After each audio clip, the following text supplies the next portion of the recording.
And we're back here on the GSMC football podcast. And for the second part of the show, we're now going to talk about Baker Mayfield and his performance on Sunday against the Green Bay Packers. So, kind of annoying for me because I picked the Packers, then I switched it to the Bucks, and then I switched back to the Packers. So I ended up losing the game. It looked good in the beginning because they were up. They went down the field and scored a touchdown on their first drive, but the Bucks just absolutely torched the Packers defense, and they got to figure out what they're going to do there because Joe Barry, they should probably get rid of him. That's another defensive coordinator that should be out of a job by the end of the year. But so we'll kind of go through the game summary. So the Bucks, they went down the field on their first drive, 10 plays, 54 yards. 5 minutes, 58 seconds of time of possession. So they kicked a field goal. Chase McLaughlin from 39 yards out. So actually, the Packers turned it over on downs. The Bucks fumbled, and the Packers turned that into points. Forgot about that. So Jordan Love connected with Tucker Kraft, the rookie, for a 5-yard touchdown. Packers. See, the one thing I'll say is with the Packers is they have a lot of young receivers, tight ends that they're going to continue to grow, and this is going to be a good offense. But the defense is definitely something. The offense is a work in progress, but the defense more so, with what's been going on with the defense lately. So the Packers went up 7-3. Then the Bucks went 7 plays, 75 yards. Baker Mayfield connected with Mike Evans on 3rd and 6 for a 19-yard touchdown. So Mike Evans, last week didn't do anything. I think he only had 1 catch, but gets back to his touchdown ways. Him and Baker Mayfield have had a nice connection this year. Hopefully that helps me, win my championship in fantasy this year. The Baker Mayfield Mike Evans stack, which didn't really think that was going to be a good stack this year. It was just for the jokes, but it actually has been a good stack this year. So then in the second quarter, Packers, they kicked a field goal. Then the Bucks kicked a field goal later in the second quarter. So that made it 13-10 at the half. Then the Packers punted. Then the Bucks went 8 plays, 66 yards down the field, and Baker Mayfield connected with Rachaad White, who's really come on the last few weeks, for a 26-yard touchdown. So that put them up 20-10. Then the Packers answered with a touchdown of their own. Jordan Love connected with Jaden Reed, another young player that's been coming on the last couple of weeks. He scored a touchdown, so that made it 20-17. Then the Bucks, they scored another touchdown to make it 27-17. Baker connected with O'Keefe for 2 yards for a 2-yard touchdown. Packers kicked a field goal. Then this is, I don't know what the Packers defense was doing on this play, but Baker Mayfield connected with not Rachaad White, with David Moore for a 52-yard touchdown. The tackling on that play was just horrendous. He just, he ran free, scored a touchdown. That was, from 52 yards out. Then the Packers fumbled, and that basically ended the game, and the Bucks won. And the final stat line for Baker Mayfield on the day, 22-28, 381 yards passing, 4 touchdowns, no interceptions. Rachaad White ran the ball for 89 yards. Chris Godwin had a great game. Didn't score a touchdown in this game, but he had 10 receptions for 155 yards. David Moore had 2 for 68 in a touchdown. Mike Evans had 4 for 57 in a touchdown. Rachaad White had 2 for 50 in a touchdown. K. Dodden had 2 for 44. O'Keefe only had that 1 reception. That was for 2 yards and a touchdown. That actually, wow. So that actually was his first catch of the season, because I'm just looking at his season stats. That came at a crucial time. I shouldn't say crucial time, but that was big. And then as for the Packers, Jordan Love went 29-39, 284 yards passing, 2 touchdowns, no interceptions. Aaron Jones made his return, 53 yards rushing on the ground. Dontavian Wicks was their leading receiver, another young receiver, 97 yards receiving. Tucker Kraft, 57 yards and a touchdown. Jaden Reed, 52 and a touchdown. Romeo Doubs had 30 receiving yards. But yeah, the Bucks pick up the win, and now they are in sole possession of the NFC South, our favorite division, and that's the team that I want to see win the division. And also the other thing too is, you look at Baker Mayfield's stats right now. So he's got 3,300 yards passing, 24 touchdowns, 8 interceptions, and his QB rating is 94.7. Um, he's having a good season. He's having a really good season. Now, is he? Now people are talking about is he get the long term answer in Tampa Bay? I'm not so sure about that. But I mean, he's having a bounce back season.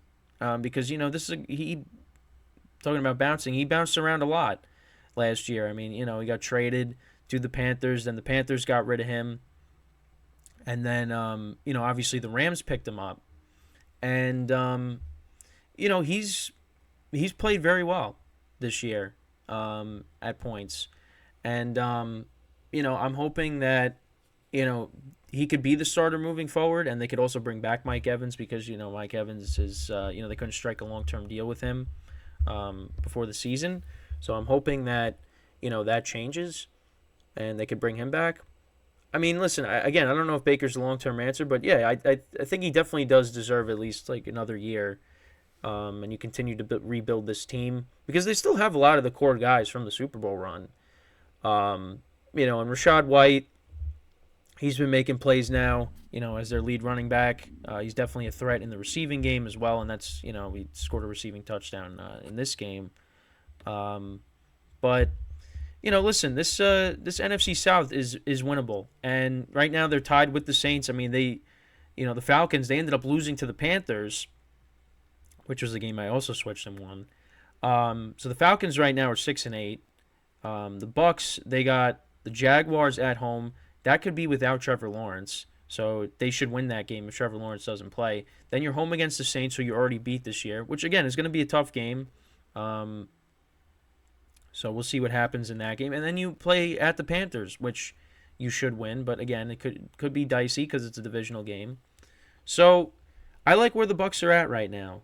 Now again, they could very easily lose these next 3 games. I think the game that I'm the most confident in, if he doesn't play, is the Jaguars game. If Trevor Lawrence doesn't play, they should be able to beat C.J. Beathard.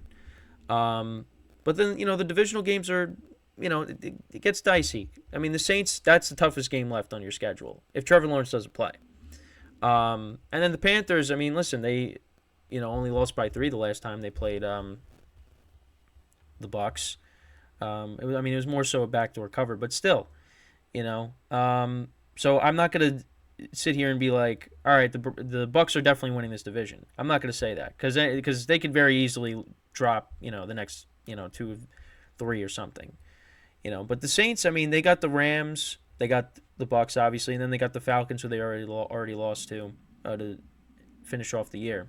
So it looks like right now it's going to come down to those 2 teams, as it should, because the Falcons, I mean, their quarterback issues. I mean, now it seems like Taylor Heineke could get the start this week once again because Desmond Ridder, again, did not play well against the Panthers. He threw a pick, as they were driving down the field in this game. I really did not pay attention to the Falcons-Panthers game, but all I know is I picked the Panthers, and they somehow got the win. 9-7 was the final score of that game. So they just kicked 3 field goals, and they won the game. And you know what's funny? Both of the Panthers' wins this year, I picked them. So, I mean, there were some other games I picked them, and they just, this is a team that can't score, but that's just funny that, I took them, the home underdogs at home with them, and I won both of those games. But, yeah, I mean, the NFC South is just, what a division. I mean, I feel like we're most likely going to see a team at 8-9, make the playoffs from this division. But that's how it was last year too. I mean, the Bucks last year with Brady, I mean, they went 8-9. So we could very well see that once again. So we'll just have to. Again, we got 3 games left, but in Baker Mayfield, like I said in the beginning of the show, he is the first opposing quarterback to have a perfect passer rating. Baker Mayfield. Out of all of the quarterbacks that you could think of that have played in Lambeau Field, Tom Brady, Peyton Manning, all these guys, and Baker Mayfield is the first opposing quarterback to do so. So that's kind of amount to something. And at times this year hasn't looked good. I mean, the first game they played against the Falcons, that game they should have won, but they lost that 16-13. it's they've had their rough moments this year, but there's games they should have won too. I mean, you could go back and look at the Texans game against C.J. Stroud. Listen, if that defense could make a stop, the Bucs right now would be 8-6. And they had a rough stretch. I mean, listen, ever since I made that video of talking about the episode titled "Are the Bucs Legit?" The Bucs went on a losing streak, and it looked like they were going to go nowhere again.